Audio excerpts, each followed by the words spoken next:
final presentation. What can I say? 26 years with the company. It's you don't hear this very often. 26 years. On behalf of, say, myself and everyone present, I'd like to thank you for your years of service here.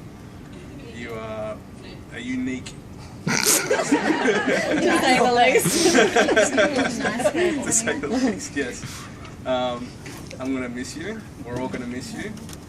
But all the best in your retirement, John. It's well deserved. It's a little something from us in the Air Product team. From everybody. From everyone. John Place would like to say a few words as well.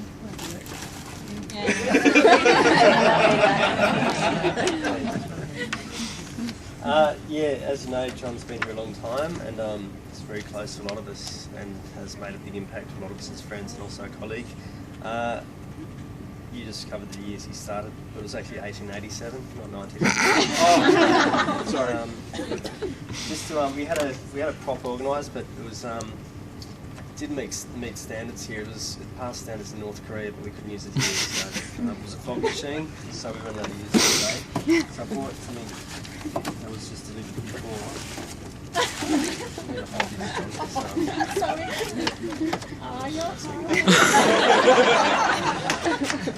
Come out the epic! Brilliant. Should have had this a couple of months ago. The first 6 months I met John, I kept thinking his name was Jeff because he'd always say, "I'm Jeff." Well, I was only recently his name was John.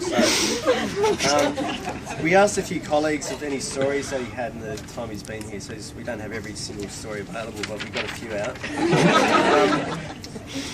John and a colleague, Chris Callis, a few years ago. For those who don't know Chris Callis, just think of Basil Fawlty, because his character was based on his life, I think. They were in North Sydney rushing down to the train and made it to the station, rushed downstairs just to make the train up as doors were closing. As they sat down, the train reversed into the tunnel, where it remained for half an hour, and it was in the middle of winter, so all the power had been turned off in the train. John and Chris had to share half a Mars bar that day and rely on each other's body warmth to survive. John still says to this day, what happens in the tunnel stays in the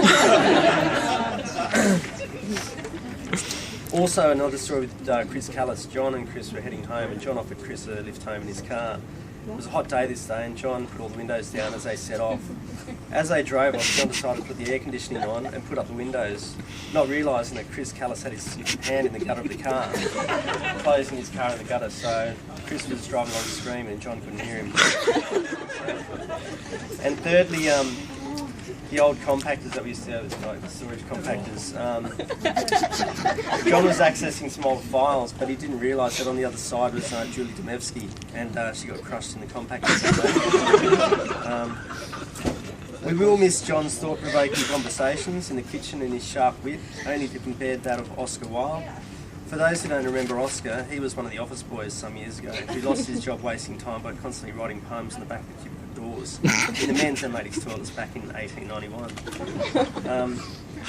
We wish John well with his future travels and life in Sydney. Rest assured, John, that you'll always have a base in Sydney with many friends to freeload off.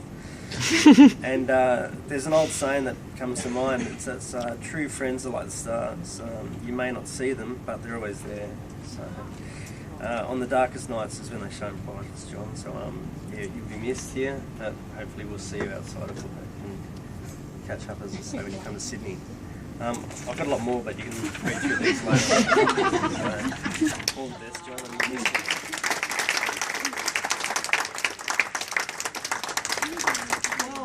I don't know what to say. That it's amazing how much pull a cake has got, isn't it? I'd like to say about all the people I work with how great they were, but I can't. They've been driving me mad for the last few years, yelling at me, "Get out the airfare car!" And the only way I get any peace was I started taking my batteries out of my hearing aid so I could get some peace. And anyway, what I talking about is, I'm not going to talk about the good old days and all that lot of rubbish, because today is the good day, old days for some people today. So things are changing all the time. But what I'd like to do is, I'd like to show you some funny things that did happen, which was Carly. Not me. Oh no.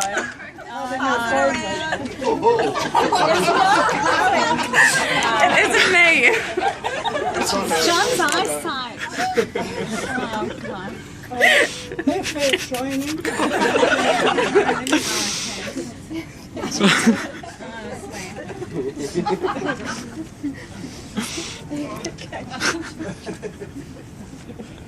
This one's is the two girls arguing in the sorry. meeting.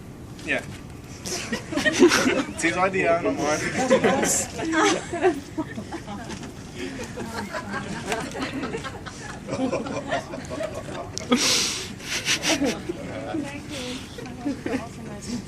But it's a very hard industry to work in, because we sell things like beach holidays to people who have the best beaches at the bottom of the road.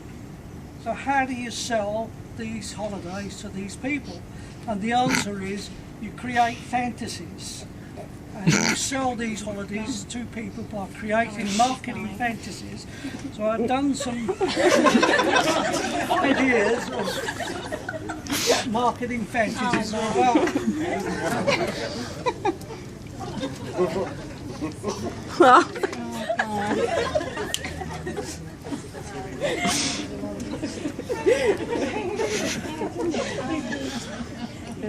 But one of my friends saw that, and she's a bit of an animal liberationist, and she said, you know, the pig wrestling for men, what about the pigs that they enjoy it? And I said, yes, we do. And the second thing is I'd like to do is some of the things that we go through with passengers, that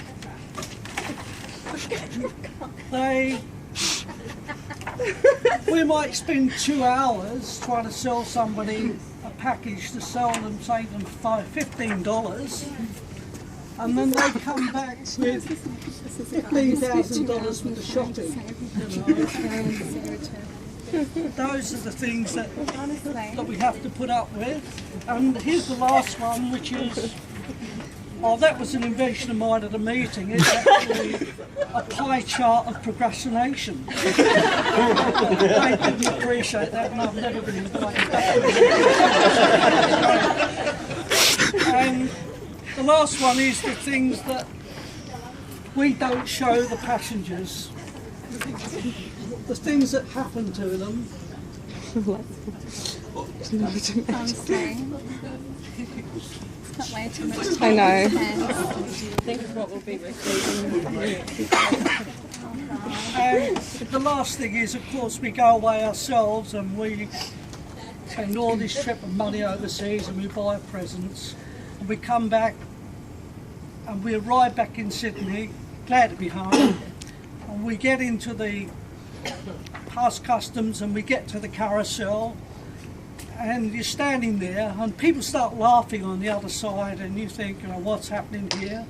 And this object comes round and you're laughing at it, and gradually everybody's taking their bags and you go off, and then you're standing there looking, and this thing keeps coming round and round. It begins to look familiar, and the thing what comes round is that.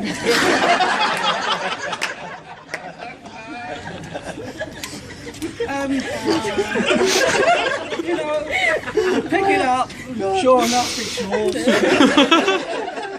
And you go to customs, and they put you straight there because you say, I've got any bags? And you say to the customs officer, you know, he says, the first thing you say to you, he says, did you pack it yourself? Have you got any wooden things or seeds or anything in there, you know? And that's the life of travel. And it's been good fun, and thank you for everybody. I've really enjoyed all the times with you. I've had great laughs. Thank you.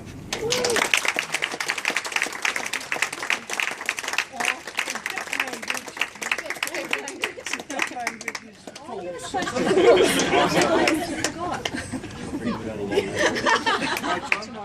part. I'm going to cut the cake.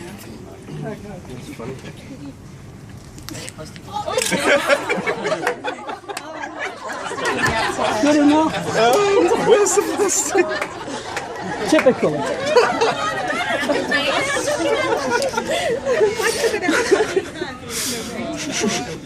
Who's going to be mummy? Marina.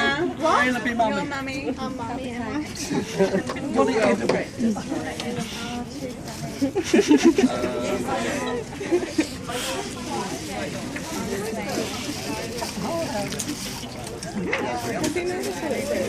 Yeah.